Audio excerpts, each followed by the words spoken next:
books am I entering 2026 in that I need to try and get off my TBR cart before the year ends?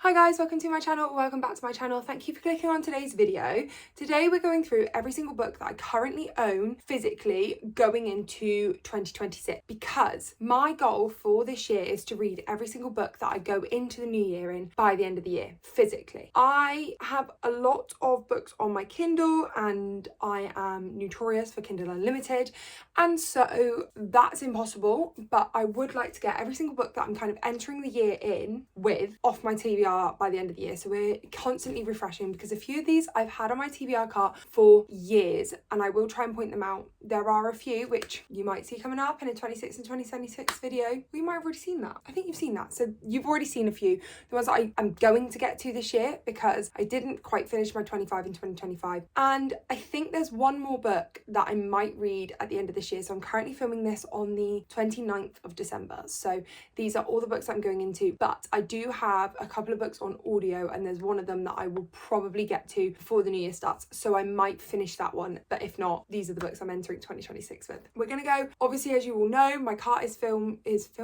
stored in alphabetical order, so we're gonna go from the top to the bottom. Let's roll through them. This is gonna be a quick fire one. I will maybe give you a synopsis on how I got the book or whatever, but other than that, quick fire-ish. So we've got The Witches of Vardo. This for me is a fantasy historical. I am terrified of this book. The writing is tiny. I got it as a blind date with a book, so little scary. Does seem to maybe flick between parts, because I could have sworn I saw chapter 8 further down. But either way, got this in a blind date for a book when I went on holiday this year from my mum. I never read it because it terrifies me, and I had lots of other books that I wanted to read on holiday at that point, but we've got to read it this year. Then we've got Next of Kin by Hannah Bowden Young. I am putting this book off, like notoriously putting this book off, because I read Out on a Limb, which is everyone's favourites. All of our other books are polarising people and I didn't particularly like it. So I think I'm going to read this book, see how I feel. If I like it, I might carry on this series specifically and maybe some of our other books. If not, I don't think she's an author for me. Then we have First Time Caller by B.K. Borison. The hype this book got, I need to read it, and I need to read it ASAP. Not only that, I have never read a B.K. Borison book before, so I'm really intrigued to get into that and see if the hype was worth it. So that one will be being read so soon, I hope. Then we have...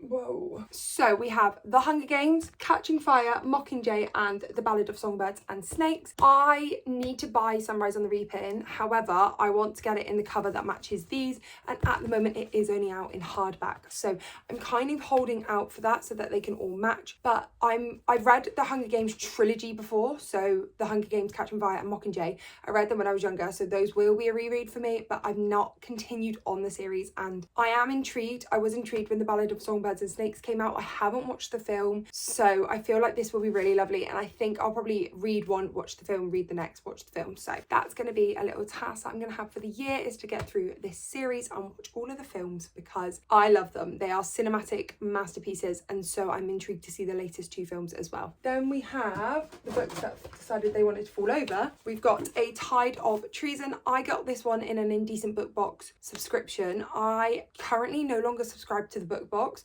Still love the boxes, still love Morgan. She is honestly incredible. I just, with not being in full-time employment and stuff like that at the moment, it's not feasible.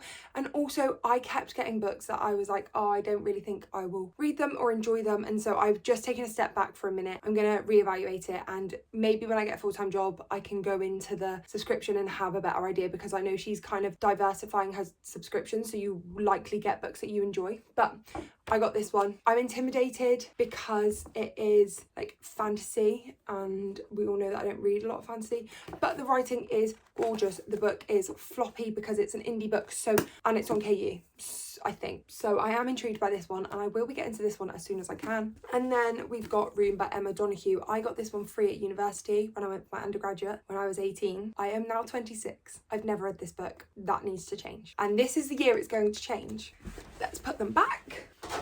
Okay, second row. we've got The Wedding People by Alison Espach. I got this one for Christmas. The hype around this one is just nothing like nothing else, and I'm getting more and more into literary fiction. I'm finding romances I'm getting bored of, and I'm getting more and more into like thriller and literary fiction, so I'm intrigued by this book. It's different. I picked up purely because it was written by someone who I watched on Love Island. I'm intrigued by this book. I've not seen a lot said about it, which intrigues me, so I'm excited to pick this one up. We've then got Homecoming by Lloyd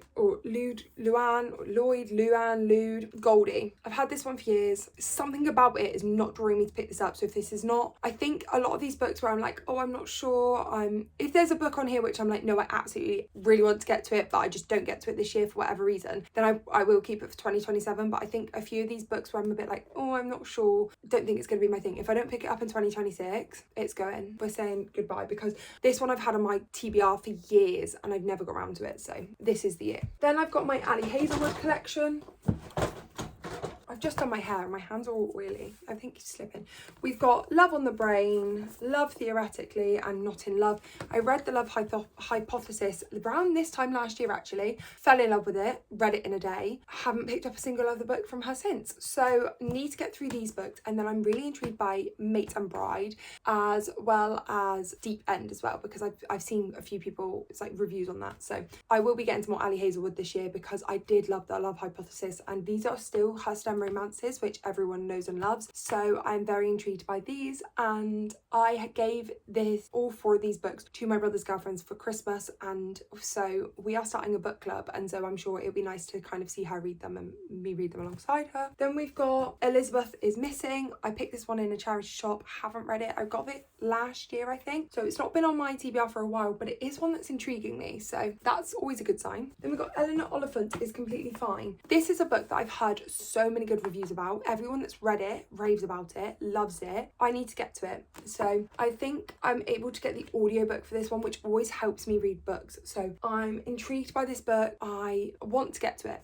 I truly do. I think I'm going to say that about a lot of them, but there are a few, like this next one, The Fool. I don't know what, I don't want to get to this book, but this is the book that I've got the audiobook for, which I said I might get to it by the end of this year, so it might not be on my 2026 TBR cart, is The Fool. So I'm hoping I can get to it soon, if not by the end of this year, like the very start of next year. It's a thriller. I'm sure I will enjoy it, because I do enjoy a thriller, even if they're not the most gripping of thrillers. I do enjoy a thriller as just kind of a night. I love a thriller as an audiobook randomly, because I get so immersed into the world, whereas I'm going out for a walk or whatever, I kind of forget about it, like the walking. So I'm very intrigued by The Fool, and I just don't want to pick it up. I've had it for years, I don't want to pick it up, so it has to be read this year. Then we've got The Paradise Problem by Christine Lauren. I never got around to this book. I'm very sad about that. I can't wait to read it. I read The Soulmate Equation and The True Love Experiment this year, enjoyed both of them, so I'm intrigued to read more of their writing and just see if I continue to enjoy it or if that changes, my opinion on that changes. Then we've got Wicked by Gregory Maguire. I've just found out that this is the first book in a very long series. I don't necessarily think I'll read the whole series. I am a Wicked fanatic. I love the stage show. I really enjoyed the film. I want to read the book, so I'm intrigued by this book. I've heard mixed reviews about it, so I want to form my own opinion. I got it for Christmas, so it's one that I probably shouldn't get to soon, but I probably will, because let's be real, when we buy new books, we read new books, and then we leave the old books on our TBR. Then we've got The Trial. Again, had this one for years. Another thriller. Ooh,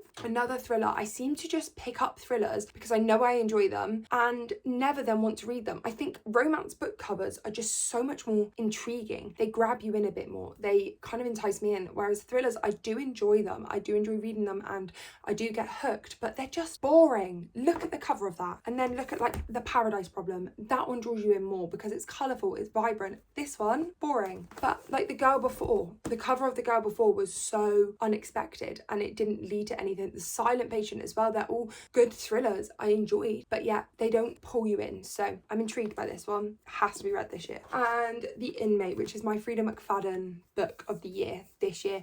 I love listening to her books on audio. I don't tend to read them that much physically. I do think they're good books. They're really easy reads, and actually I think a couple of her books might be picked this year for book club, because so we formed a book club with my brother's girlfriend and my best friend. I think I would have already said about this in a video that you've already seen, but my best friend doesn't like thrillers, and so her books I think are quite palatable. They're quite easygoing. You don't need to worry too much about them. So Fit and Mate is my Frida McFadden pick. Let's put these back. And moving on to the final row, we've got Evenings and Weekend by Oisin McKenna. I follow Jack in the Book, or Jack, as I'm sure quite a few people do, and this was his book club's first book. Now, I joined the book club, I never read any of the books, but this one intrigued me, and so I picked it up whilst I was in London. I got it as a Christmas present, and I am intrigued by this book. I think, again, it follows that literary spiel where I think I can see as a readership, as readers that I follow as well, a lot of people are moving away from the romance, not because they don't like it. I still enjoy a romance, and I do think they're really lovely to read in between other reads, but I want to read more like literary fiction. I want to read more mystery thriller, and I think I can see that as the readership that I follow. I can see that shift. Like Ellen Catherine has gone away from romance a bit and wants more fantasy and romantasy. I know like Sarah Caroli as well, she's more literary fiction now, and I'm enjoying seeing how reading tastes are changing and how people are adapting, and I can also feel myself changing with that as well. We've then got Murder at Maybridge Castle. This one will obviously, it's a Christmas mystery, so this one will obviously be waiting until Christmas next year,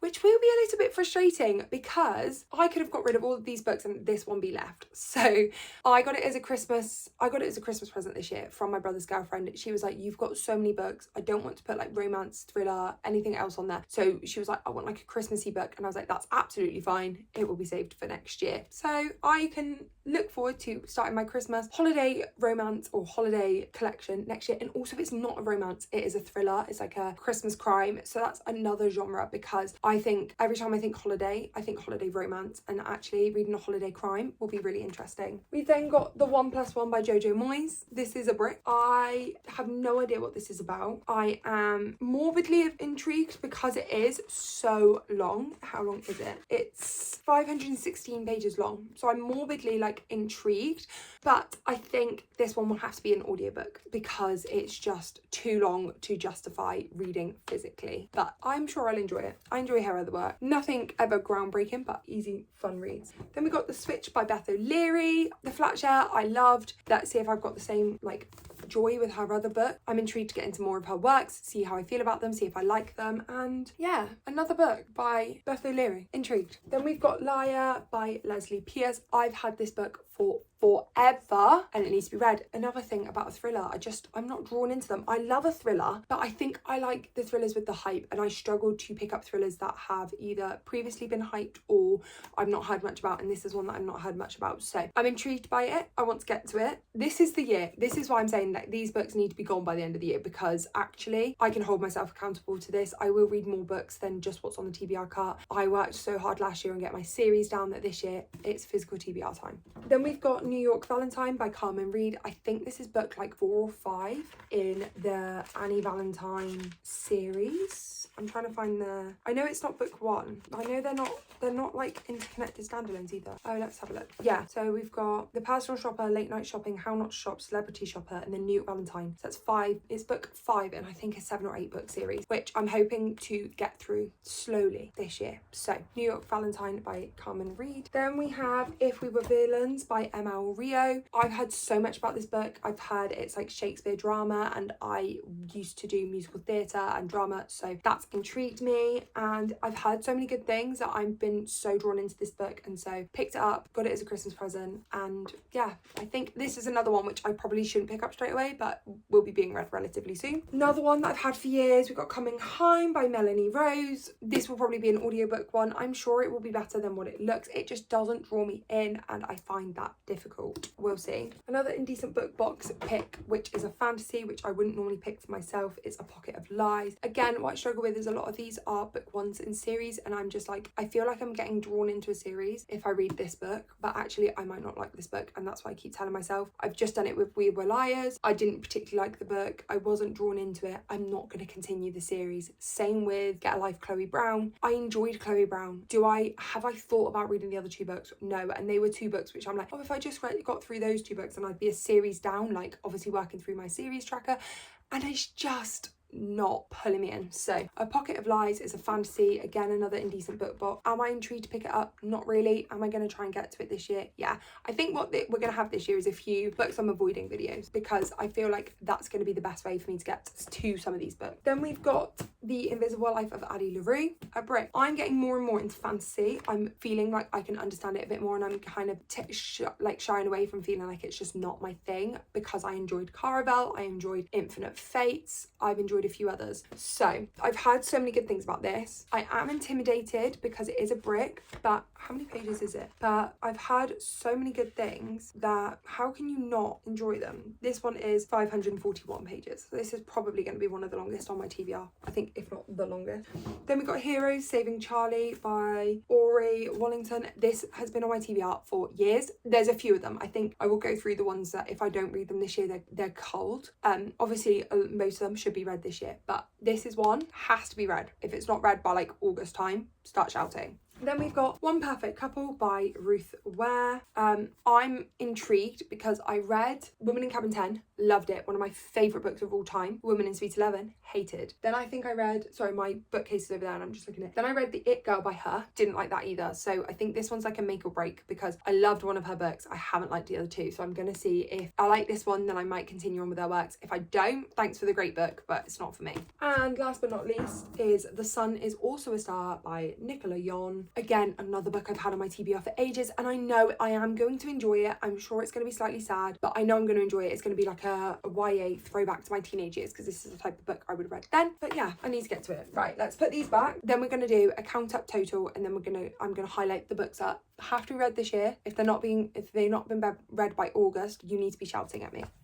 Okay, let's do a quick count. So as it stands, we have 35 books on the TBR cart for the year of 2026. These are the 35 books that are my priority. These are the books that I'm going into 2026 saying I need to read them. The main ones, which if they're not read by the end of the year will be off the TBR cart, is Next of Kin, Room, Homecoming, The Fall, The Trial, The 1+1, Coming Home, Heroes. I think those are, so we've got Next of Kin, not Next to You. Next of Kin, Room, Homecoming, The Fall, The Trial. Oh, I've got Liar as well, The 1+1, Coming Home, Heroes. Oh, and The Sun Is Also a Star. So we've got 10 focus books there to definitely read this year. Those are probably going to be books that are in books that I'm avoiding, or books I've had on the TBR the longest. And those are the books that if I've not read them by August, we should be shouting and reminding me, look, Lauren, you need to read them. But all of these books, I think 35 books is so doable throughout the year. I have got my birthday coming up in February, and I always get books for my birthday, for any kind of special occasion in my life, as well as just buying books for myself. But I have gotten better at not buying books without purpose. So a lot of the time I'm buying books that are within a series, or I've been buying a lot of books on my Kindle to carry on series and stuff. So I'm buying more books with purpose, and I think that is the plan moving forward. But I need to read these 35 books. If I get any new books and we read them as well, bonus. But if not, these are our focus books. So thank you guys so much for watching this video. Comment down below any of these books that you specifically want to see me read, that you've read and absolutely loved, to encourage me, or any books that you just want a bit more of